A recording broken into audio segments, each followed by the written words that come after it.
Bien, vamos a continuar con más ejemplos. De nuevo, esperando que esto ilustre la diferencia con la noción de función, de tal manera que podamos agarrarnos bien de esa noción de transformación y utilizarla para nuestros propósitos. Desde ejemplo 4, vamos a tomarnos ahora esta transformación de R3 en R de la siguiente manera. Vamos a tomarnos un vector, sea A, un vector 3, 2, menos 1, y entonces la transformación la vamos a definir de esta manera. ¿Qué tenemos que hacer para definir la transformación? Pues hay que dar la regla de correspondencia, ¿no? Hay que dar cómo transforma. Entonces a cada X que me agarre aquí, la voy a mandar a X por A. A su producto por A con el producto interior o producto punto de R3 que ya hemos, o producto escalar, que ya hemos estudiado anteriormente. Esa de ahí pues es claramente una transformación, que ¿qué hace? Pues que toma los elementos de acá y los envía a escalares. Entonces, por ejemplo, si tomo cualquiera, el 1 menos 1, o el que sea, ¿no? Menos 1,1, me lo tomo ahí en R3, esto de acá en R3.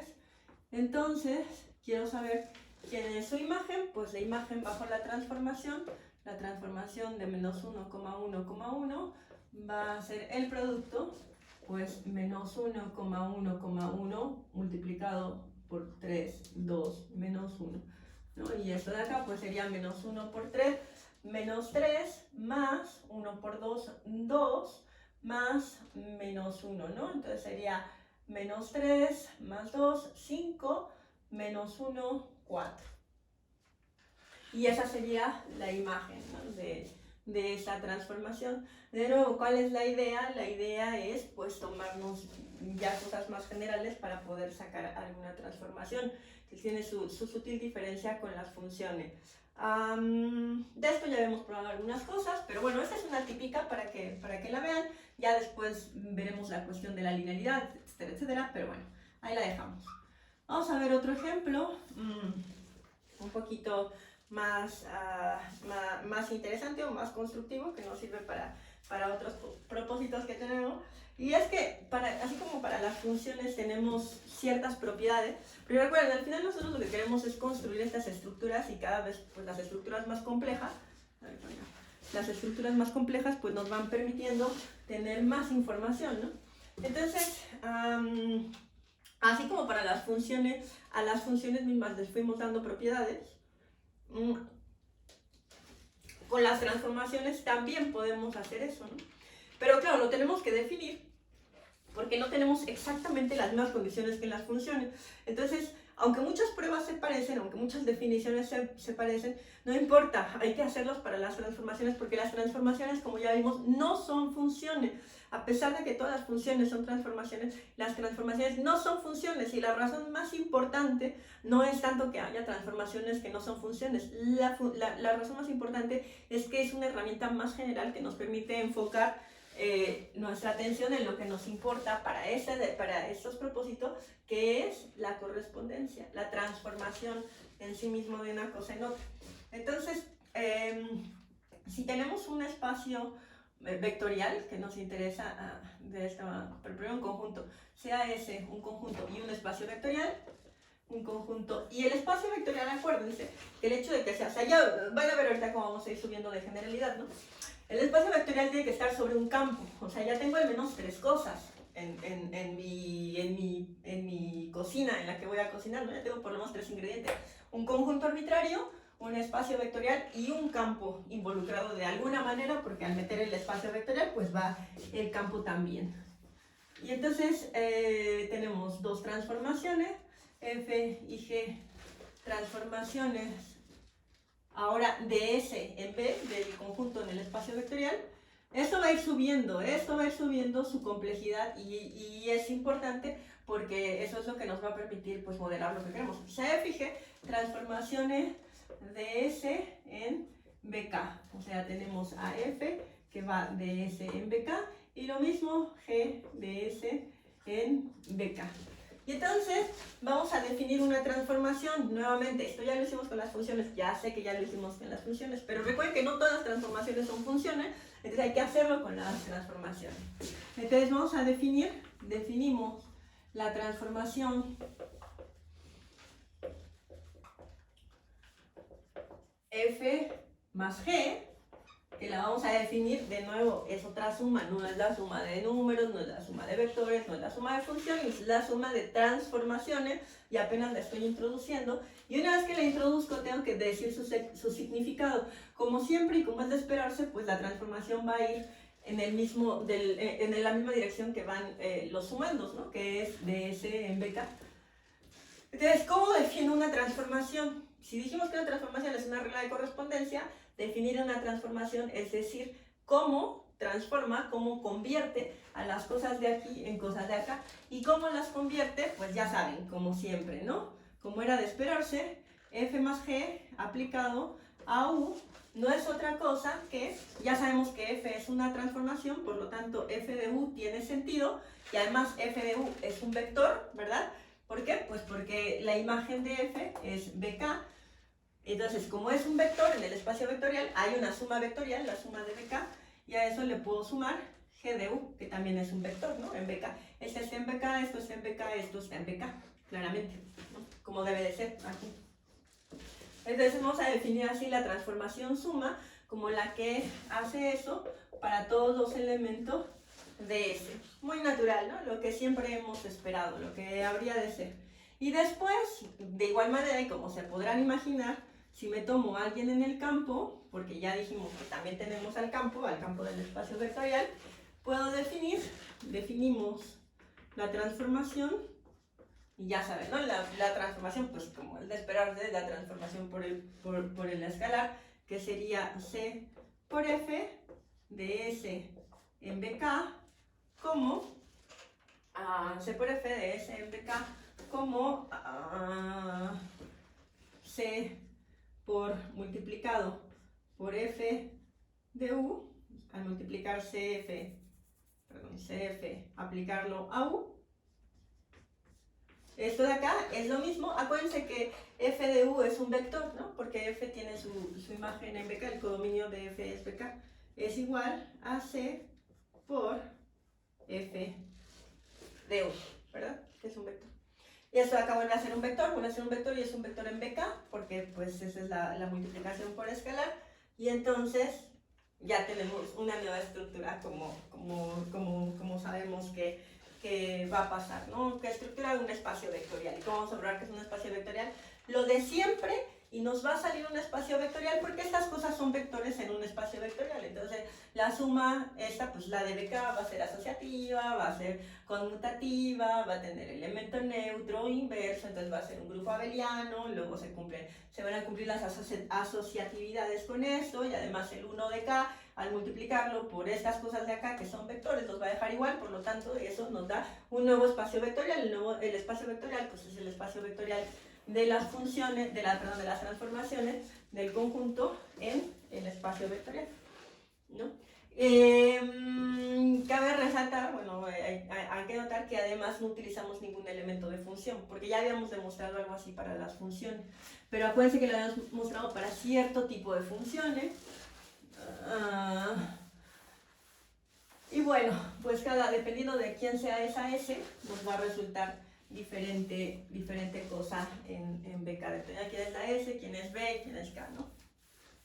Muy bien, entonces tenemos ya una nueva fuente de estructura vectorial, que son estas transformaciones.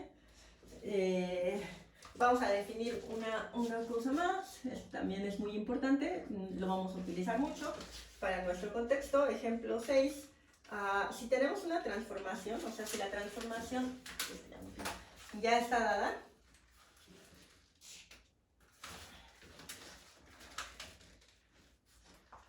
tenemos un conjunto S, ¿no? Un conjunto cualquiera, y una transformación, digamos, F, que va de S en K a la N, o sea, ya no en un espacio vectorial cualquiera, sino en un espacio de estos que formamos con campos, donde K es campo, con el producto de un campo. Entonces, si tenemos un conjunto y tenemos una transformación que va del conjunto en un K a la N, una transformación,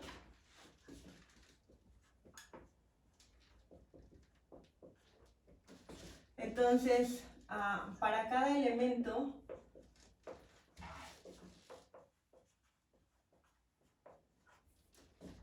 que esté en ese conjunto, en ese, para cada elemento T en ese, tenemos que f de t, como ya lo vimos, ¿no?, en el ejemplo anterior, pero en este caso particular estamos hablando de un espacio de la forma K a la n. F de t, ¿qué va a ser? Pues va a ser un vector, ¿no? Porque esta transformación agarra cosas en el conjunto y las convierte en vectores, pero ahora no solo en vectores cualquiera, sino en vectores de K a la n. Entonces, f de t es un vector de K a la n que depende de alguna manera, no sé de qué manera, ahorita vamos a ver cómo lo vemos explícito, no sé de qué manera, pero de alguna manera este f de t, que es algo aquí, de algún modo va a tener que depender de la t que está acá, ¿no? El vector resultante tiene que estar conectado al punto en el conjunto, al objeto en el conjunto ese que me estoy tomando, al que le estoy dando la transformación. O sea, ahora estoy yendo como en el sentido contrario, pero es lo mismo, todo esto habla de esa transformación, que depende de algún modo de t, ¿no? De esa t en s. Bueno, cuando eso pasa, existen funciones f1 hasta fn,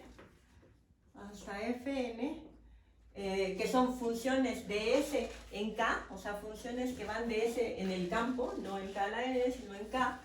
F1 de s en k, tales que esta f de t es, ¿quién es f de t? Pues es una eneada, ¿no? Es una eneada en K a la n. Y para ver quién es una eneada hay que ver quién es en cada una de sus entradas. Entonces esta va a ser tal que, yo tengo una transformación que agarra elementos en el conjunto, les asocia vectores aquí adentro. Bueno, esa, como está determinada por el elemento del conjunto, la puedo escribir en términos de unas funciones que van del conjunto en el campo, ya no en K a la n, sino en el campo, de tal manera que en la primera eneada de la imagen de t bajo f, voy a tener a la imagen de t bajo f1, que recuerden que es una función de s en k. En la segunda entrada voy a tener a f2 de t, ¿no? A la imagen de t, de esa misma t a la que le estoy aplicando, pero bajo esta otra función, que es igual una función de s en k, etcétera, etcétera, etcétera, y así voy a tener n función. Entonces, acuérdense, es que estas transformaciones son más generales, están funcionando como arriba. Entonces, la transformación está diciendo, si tú tienes una transformación de un conjunto en un K a la n, agarras al K a la n, que el elemento de K a la n va a ser una eneada, y cada uno de sus elementos se puede escribir. ¿Por qué? Porque K a la n, las eneadas de K a la n no son más que arreglos lineales, son eneadas, cuyas coordenadas son elementos de K. De tal manera que a cada cosa de aquí, como cada cosa de aquí te está dando una eneada, entonces esa cosa de alguna forma tiene que determinar a las entradas de esa eneada. Entonces las entradas de esa eneada que quedan determinadas de alguna manera, la manera en la cual van a quedar determinadas le vas a llamar f minúscula, que son las f's chiquitas.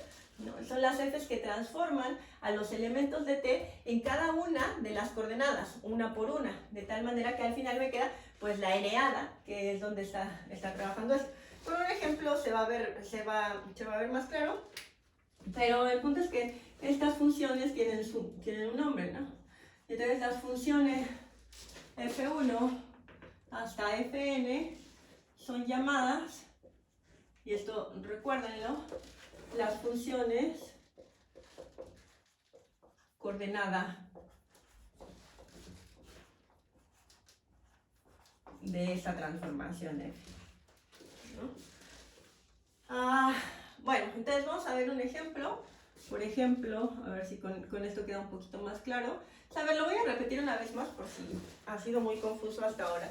Si yo tengo un conjunto dado tal que hay una transformación de ese conjunto en un espacio de la forma K a la n, donde K es un campo, entonces eso quiere decir que cuando agarré algo aquí y me lo transformó en algo acá, quiere decir que de ese algo que está aquí cada una de las entradas de los elementos de acá se puede obtener entrada por entrada.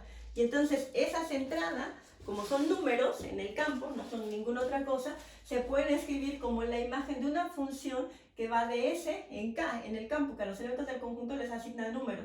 Y como es para cada entrada, eso es lo que me determina a la n-ada completa. Entonces la imagen de T bajo F mayúscula se puede ver como la n-ada, tal que cada una de sus entradas no es sino la imagen de una función sencilla del conjunto en el campo que me está dando los números que van a ser esas entradas. A esas funciones se les llama la función coordenada, ¿no? Entonces es así como para resumir.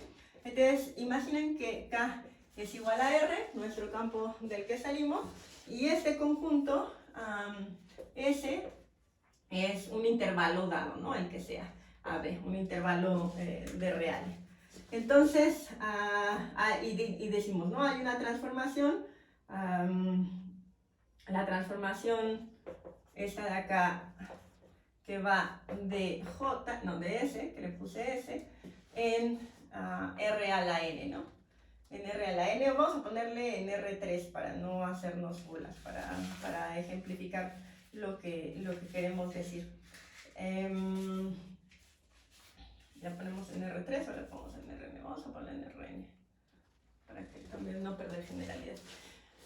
Si lo pusiéramos en R3, ahorita lo menciono en R3, se ve más clarito.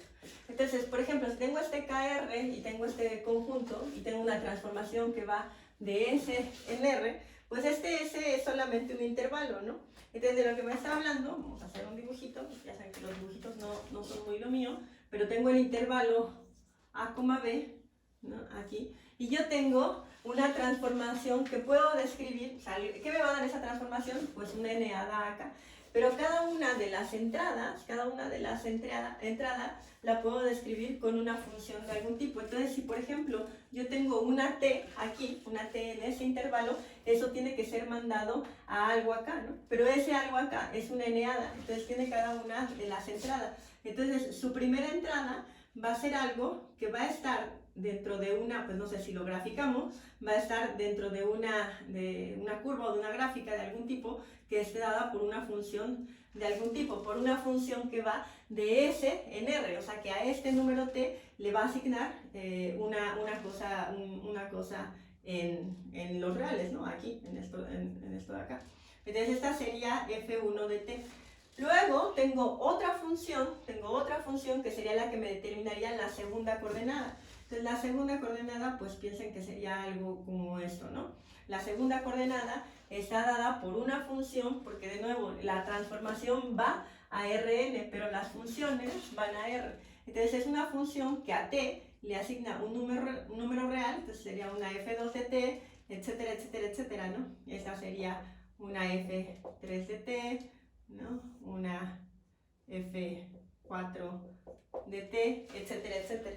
Tengo un montón de funciones que no se tienen que ver así de bonitas, ¿no? Pueden pasar ahí unas curvas medio raras, lineales, lo que sea, pero cada una de esas me está dando pues uno de los valores de esta transformación, que es más general. Entonces, ¿quién sería T de J? Digo, perdón, T de S, ni siquiera T, ¿verdad? Le puse F, perdón por estar cambiando las letras. ¿Quién sería F de S?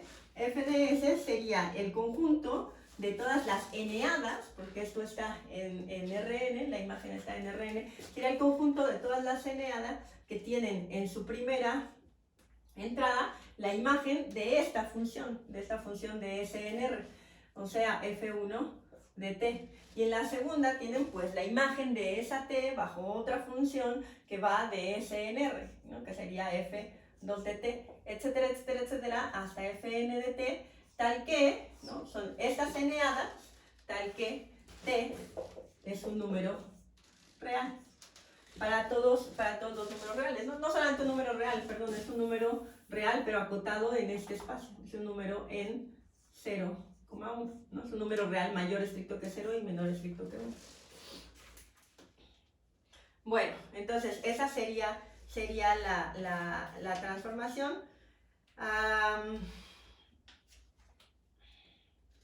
Bueno, además de eso, para estas, ya que tenemos dos cosas, ¿no? Tenemos por un lado la suma de transformaciones, el producto de transformaciones por un escalar, y por otro lado tenemos esta idea de que cuando nuestro espacio codominio es de la forma K a la n, donde K es un campo, puedo identificar y puedo definir a las funciones coordenadas. Y las funciones coordenadas que tengo ahí adentro, pues me van también a respetar la estructura de campo, la estructura del espacio, la estructura de la transformación, ¿no? Todas estas cosas que me interesan las voy a poder preservar.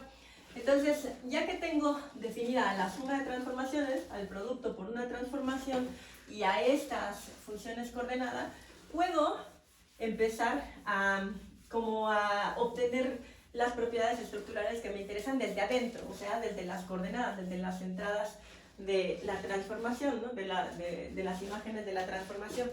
Entonces, que sea el ejemplo 7, vamos a ver esto, que no se desesperen porque todo esté muy abstracto y no se esté entendiendo, con ejemplos se va a ir aterrizando, ¿no? O sea, lo estoy diciendo ahorita de manera muy general, pero vamos a ir poniendo ejemplos y se va a ir entendiendo.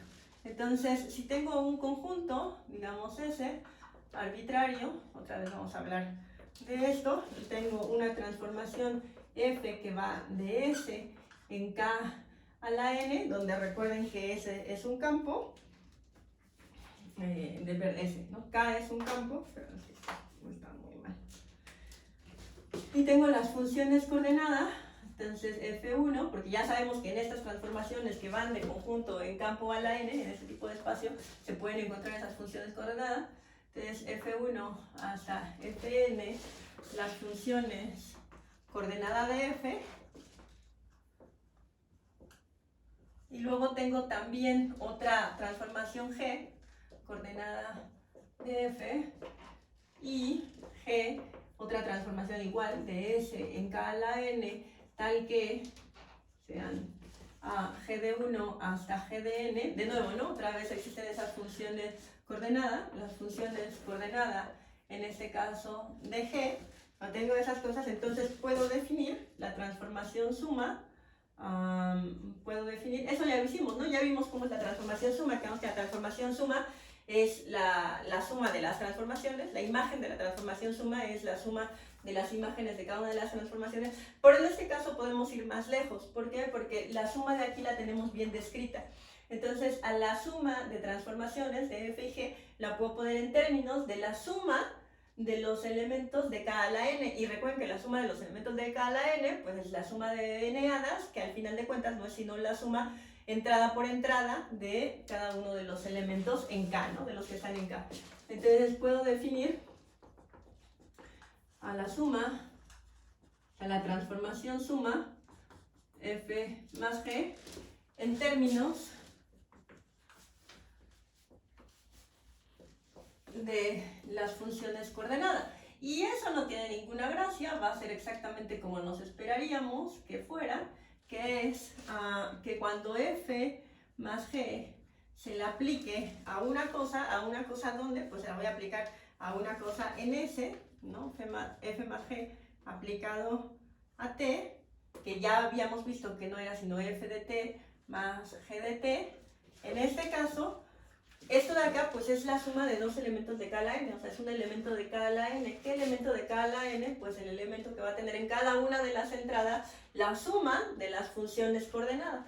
O sea, va a tener aquí al número f1 de t más g1 de t, ¿verdad? f2 de t más g2 de t, fn de t más gn de t. Y yo sé que esto ya se está empezando a poner horrible, ya no sabemos de qué hablamos, ya se está cada vez poniendo más abstracto, pero todas estas nociones no son muy familiares. O sea, realmente estamos haciendo lo mismo que ya habíamos hecho, pero ahora pues digamos que un poco más arriba, ¿no? Ya tomando como objetos a otras cosas que toman objetos, ¿no? Ya estamos como en el tercer nivel, porque cada uno de estos está tomando un objeto y es una función, y luego esas funciones nos dan objetos que están en el campo, y luego esos los sumamos y tenemos otra cosa que está en el campo, y luego esos constituyen las n entradas de una n-hada que está en este espacio vectorial. No hemos hecho nada difícil, lo que hemos hecho es lo que ya sabíamos hacer, lo único que estamos haciendo es como subir el nivel del alcance de estas cosas. Entonces, la suma de las transformaciones, la transformación suma, ahora tiene, ¿qué me está diciendo? Que las funciones coordenadas de la transformación suma, pues va a ser la suma de las funciones, ¿no? La suma de las funciones, de cuáles funciones, de las funciones coordenadas de cada una de las transformaciones. Entonces, ¿qué tenemos? Pues tenemos que las funciones coordenadas de f más g, ¿quiénes serían? Pues serían la suma de las funciones, ¿no? La función suma en cada una. O sea, f1 más g de 1, f2 más g2, etcétera, etcétera, hasta fn más gn, ¿verdad? O sea, cuando tienen el paréntesis y una cosita aquí adentro, estamos hablando de las imágenes. Cuando no tienen nada, como en este caso, estamos hablando de las meras funciones. Entonces esas serían las funciones de coordenada de f más g. Y lo mismo podemos hacer para el producto. O sea, el producto va a ser igual que el producto que ya habíamos visto, el producto por un escalar, pero esta vez lo puedo ver más detalladamente, porque el espacio al que estoy llegando, el espacio vectorial al que estoy llegando es de esta forma, y yo sé que los espacios de esa forma tienen esta forma, y entonces sé que las entradas de cada uno de los objetos de esos espacios son números en K, y eso me permite describir mejor la situación. O sea, en ejemplos concretos se va a ver, ¿no? Entonces, ¿cómo definimos ahora el producto? El producto es multiplicar un escalar, ¿no? En este caso en K, sea C en K. Multiplicar un escalar por F, cuando esa cosa se la aplico a T, pues ya habíamos quedado que no era sino multiplicar esta C, este escalar, por F de T, que en este caso es un vector. Es un vector en K a la N, ¿no? Es un vector con entradas en cada uno. Y entonces esto pues ya se imaginarán, tiene, pues esto es C multiplicado por esta eneada, ¿no? Por esta eneada con respecto a T, que tiene su función, sus funciones de coordenada. O sea, C por F de 1 de T, F2 de T, etcétera, etcétera, etcétera, hasta Fn de T.